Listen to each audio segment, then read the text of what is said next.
Taking to further step, I think you made your mark in guys. You're already known as surgeon scientist.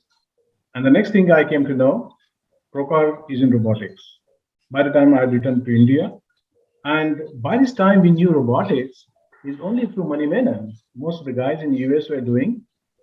As tradition would be, I thought the UK would have been very, very patiently looking at this new technology before adopting it, as always. And there I see Prokar comes with a bang and starts a robotic program in UK. One of the first person to start, if you correct me if I'm wrong, and we were all excited to know about it. So tell us something about this, Prokar. How did you sort of get into robotics? What inspired you to do so? So in parallel with my science career, which was going rather well, I realized that we needed to bring back John Wickham's legacy. John Wickham was actually the first robotic surgeon anywhere in the world, and he had teamed up with Brian Davis from Imperial, and they had created this robotic platform called Probot, which could vaporize the center of the prostate. And they were in the late 80s operating in the same room where I now operate, which is Theatre 7 at Guy's. So this is a legendary operating room. But of course, everyone thought Wickham was crazy. The whole thing went away. And in the late 90s, I met two inspirational people.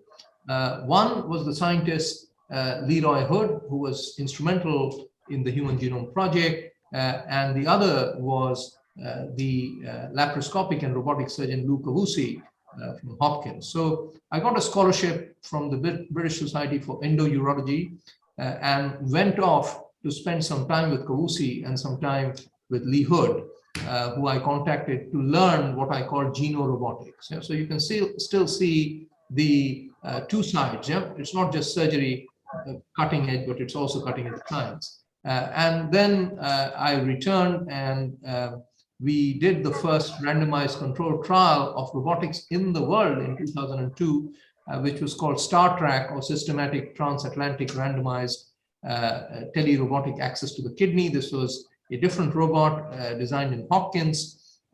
This was Ben Chalacum, who was my first research fellow. So we had a basic science grounding because it showed that the robot was more accurate than a human hand. And then, of course, we had the ESOP robot, which was voice controlled. I had also played with the Zeus in the cardiac hospital, the Royal Brompton, but unfortunately it was then got off. And then came the Da Vinci system. So I convinced the guys in St. Thomas's Charity to give us 1.1 million. And I said, this is not going to be a voice for the toys. We are going to not just purchase it, but we are going to evaluate robotics. So we had a full PhD program around it, pediatric surgery, cardiac surgery, and urology. It was not just urology. And the rest is history 20 years later. Now, you popularized robotics not only in UK, but across the globe. What I liked was basically you looked into ergonomics, you looked at its feasibility, and I think biggest credit goes to you for popularizing this sort of robotic program, especially in UK. We kept on meeting every now and then. This was wonderful picture. We had one of the USI meetings, yes. And we had Vipul Patel here, who has done the largest number of robotic radical prostatectomies. Abhay Rane was our colleague there.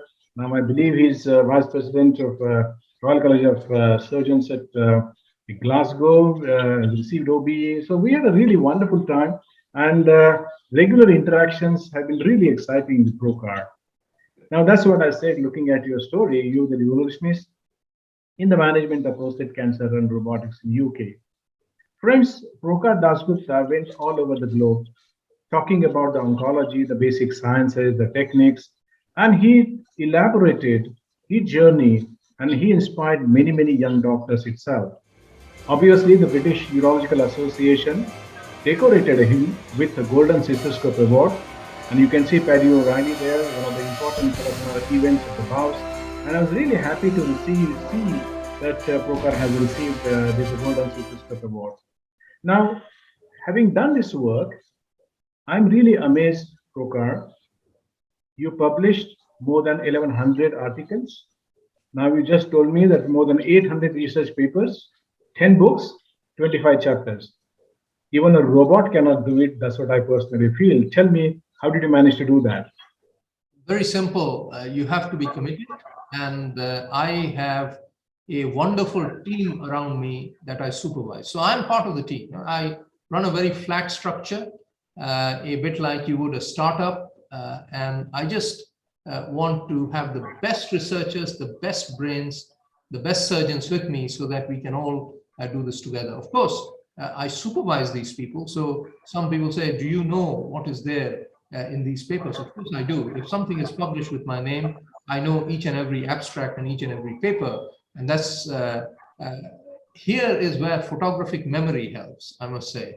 But I think we were committed. We were committed not just to volume, but I think the most important part is we were also committed to having incremental changes and producing the highest quality evidence. For example, the only randomized controlled trial of cystectomy choral open laparoscopic robotic 3-arm came out of guys. And I'm very proud that we have not just contributed to the volume of papers, but also to the quality of papers that have come out of my unit.